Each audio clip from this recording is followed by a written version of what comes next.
안녕하세요. 사주로 나를 공부하는 사심 공부입니다.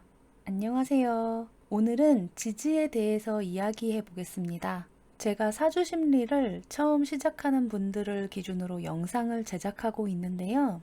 처음부터 외울 게 너무 많아서 다 도망가실까봐 미루고 미루던 이야기를 드디어 해야 할 때가 왔습니다. 그 내용이 지장간이에요. 여기 지지 12개를 써 놓았는데 지지들은 저 모습이 끝이 아니에요. 저 안에 뭐가 더 있어요. 이게 지장간의 모습이에요. 지금 보시는 것은 사주 심리에서 사용하는 지장간이라 정통 명리에서 사용하는 지장간이랑 살짝 다릅니다. 외우기에는 정통 명리에서 사용하는 것이 더 편하니까 그쪽 지장간을 먼저 볼게요. 어렵게 생각하실 필요 없어요. 십간을 2개 또는 3개로 모아놓은 것이 지지라고 생각하시면 됩니다. 어느 정도 규칙이 있어서 그냥 통으로 외우는 것도 아니에요. 먼저 오행에 곁들여진 사계절에 대해서 이야기할게요. 오행마다 정해져 있는 계절이 있는데요. 수는 겨울, 목은 봄, 화는 여름, 금은 가을이고요. 토는 계절이 바뀌는 과정인 간절기예요. 그리고 4개의 묶음 중에서 가운데 있는 글자들을 잘 봐주세요. 자수와 묘목과 오화와 유금이에요. 다시 지장간표로 돌아와서 볼게요. 아까 봤던 가운데 있던 글자들은 각 계절이 가장 왕성할 시기예요. 그래서 그런지 이 친구들은 그 계절에 해당한 오행들로만 이루어져 있어요. 자수는 임수와 계수로 수와 관련된 십간만 들어있죠. 묘목도 간목과 을목, 목에 관련된 십간만 들어있어요. 그리고 모든 지장간의 맨 마지막 글자는 본래 12지가 가지고 있는 성분과 정체성을 같이 합니다. 자수는 음수니까 맨 마지막 지장간이 계수로 똑같이 음수죠. 축토도 음토니까 맨 마지막 지장간이 기토로 똑같이 음토입니다. 그리고 계절이 시작하는 때의 지장간들에는 함정 같은 아이들이 숨어 있는데요. 인목을 보시면 지장간 안에 병화가 들어있어요. 이건 언제나 계절이 시작할 때에는 다음에 올 계절을 함께 준비하고 있다고 생각하시면 됩니다. 인목은 봄의 시작이니까 다음 계절인 화의 성분을 포함하고 있는 거예요. 그러니까 사화에는 가을이, 신금에는 겨울이, 그리고 해수에는 봄이 포함되어 있어요. 그리고 지장간의 끝과 시작은 서로 연결되어 있어요.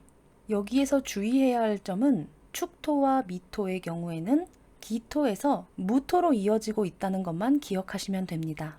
12지의 글자와 12지의 성분, 그리고 이 정도의 규칙만 외우시면 지장간을 외우는 법은 크게 어렵지 않아요. 정통 명리학에서 사용하는 지장간을 외우셨으면 사주 심리에서 사용하는 지장간은 오히려 개수가 줄어들기 때문에 어려운 것은 없는데 문제는 순서가 조금 바뀐다는 거예요. 사주 심리에서 이렇게 지장간을 바꿔서 사용하다 보니까 정통 명리 하시는 분들이 많이 불편하실 거예요. 그리고 제가 바라보는 지지에 대한 자세도 굉장히 난감합니다. 저는 정말 지지에 대해서 잘 모르겠어요. 지금까지 십간도 제대로 모르는데 저 십간이 여러 개가 뭉쳐진 지지까지 생각할 겨를이 없었거든요. 일단 선생님께서 알려주신 지지 분석 방법을 보여드릴게요.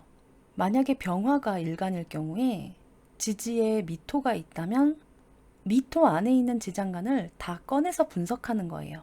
미토의 지장간 안에는 을목, 정화, 기토가 들어있네요. 을목은 정제적 정인으로 을목의 정체성을 가진 사람이 정인의 직업을 수행하고 있는 거죠. 정화는 정관적 겁재로 합리적인 사람이 경쟁심을 발휘하고 있어요. 기토는 정인적 상관으로 직관적인 사람이 화려한 걸 좋아하고 화술을 발휘해요. 그런데 여기에서 발현하는 정도를 차등 분석합니다. 본래 미토의 정체성인 기토가 가장 많이 발현되고 을목과 정화는 남는 부분을 차지하는데요. 수치적으로 보면 위에서부터 차례대로 25, 25, 50 같은 느낌이에요. 혼자서 개인 연구를 할 때 다양한 생각들을 많이 해봤습니다. 화학식처럼 분자 구조로 이해해봐야 할까? 아니면 그냥 처음부터 지장간을 다 빼내서 하나하나씩 봐야 할지 이리저리 고민했어요. 그런데 분석 연구 영상에서 말씀드렸듯이 사주 전체에서 음과 양을 구분해보고 지지 쪽은 머릿속이나 사고 과정이라는 생각이 들었어요. 그래서 현재 단계에서는 저는 가치관의 한 부분이나 사고 과정의 한 부분이라고 추정하고 있습니다. 그리고 이런 방향으로 계속 관찰해 볼 생각이에요. 간단하게 요약하자면 지지에는 지장간이라는 것이 있는데 이걸 외워야 해요. 저도 지장간에 대해서 딱 이거다라고 자신있게 말씀드리기는 어렵지만 저는 머릿속에서 이루어지는 사고 과정이나 가치관의 한 부분으로 생각하고 있고 이런 방향으로 계속 연구할 계획입니다. 오늘 영상은 여기까지고요. 제 개인 연구 내용을 사용하실 경우에는 반드시 출처 남겨주세요. 그럼 영상 봐주셔서 감사합니다. 우리 자주 만나요.